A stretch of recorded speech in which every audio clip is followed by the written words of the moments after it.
আমাদের নামাজ, আমাদের রোজা, আমাদের ইবাদত এগুলোকে মিজানের পাল্লায় উঠালে কোনো ওজনই হবে না। তবে আমাদের একটা কৌশল জানা আছে, আমরা আল্লাহর রহমতের, আমরা সেদিন আগেই গুনার স্বীকৃতি দিয়ে দেব। আমরা বলবো, আল্লাহ তুমি প্রশ্ন করার আগে তোমার একটা কথা বলি, আমারে কিছু জিজ্ঞেস করো না, আমি সব করেছি। এমন কোনো পাপ নাই যে পাপ আমারে দিয়ে হয় নাই। তোমার রহমত দিয়ে তুমি জান্নাতে পাঠাবা, তোমার দয়ায় জান্নাতে যেতে চাই, আমল দিয়ে না। পারবেন বলতে? কিয়ামতের দিয়ে আমরা বলবো, আল্লাহ আমার আমল দিয়ে জান্নাত চাই না, আমি তোমার দয়া দিয়ে জান্নাত চাই। তোমার দয়া ছাড়া আমার কোনো উপায় নাই।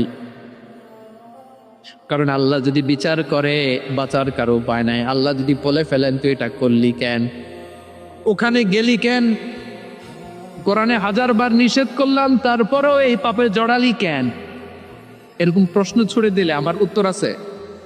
বাঁচার কোনো উপায় আছে? রোজ হাসরে হে আল্লাহ আমার করোনা বিচার, আল্লাহ করোনা বিচার, বিচার চাহিনা তব দয়া চাই, এ গুনাহগার করোনা বিচার।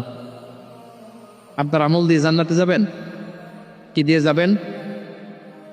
আল্লাহর দয়া দিয়ে। আল্লাহর রহম আর দয়া ছাড়া কেউ জান্নাতের চেহারাও দেখতে পাবে না।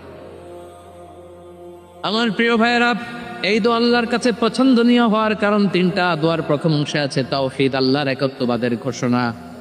এই দোয়ার দ্বিতীয় অংশ আছে তাসবিহ, আল্লাহর প্রশংসা সূচক বাণী। এই দোয়ার 3 নাম্বার অংশ পাপের স্বীকৃতি।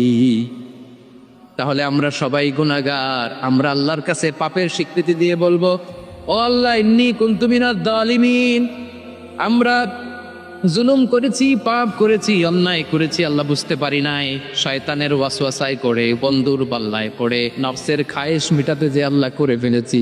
তুমি গুনাহ না মাফ না করলে আমাদের গুনাহ মাফ করার দ্বিতীয় কেউ নাই। ঠিক কিনা বলেন? এভাবে অনুতপ্ত হয়ে যদি আল্লাহর কাছে দোয়া করেন, দেয়ালে পিঠ থেকে গেছে, কোনো রাস্তা নাই বের হওয়ার, ওই মুহূর্তেও আপনাকে বিপদ থেকে উদ্ধার করবে কে? বিশ্বনবী চরম বিপদে পড়লে 2টা দোয়া পড়তেন। প্রথম হলো এটা, লা ইলাহা ইল্লা আনতা সুবহানাকা ইন্নী কুনতু মিনাজ জালিমিন। হে দোয়াটা আমরা বেশি বেশি পড়ব প্রিয় ভাই। রাজি আছেন? সবাই আওয়াজ করে করুন ইনশাআল্লাহ।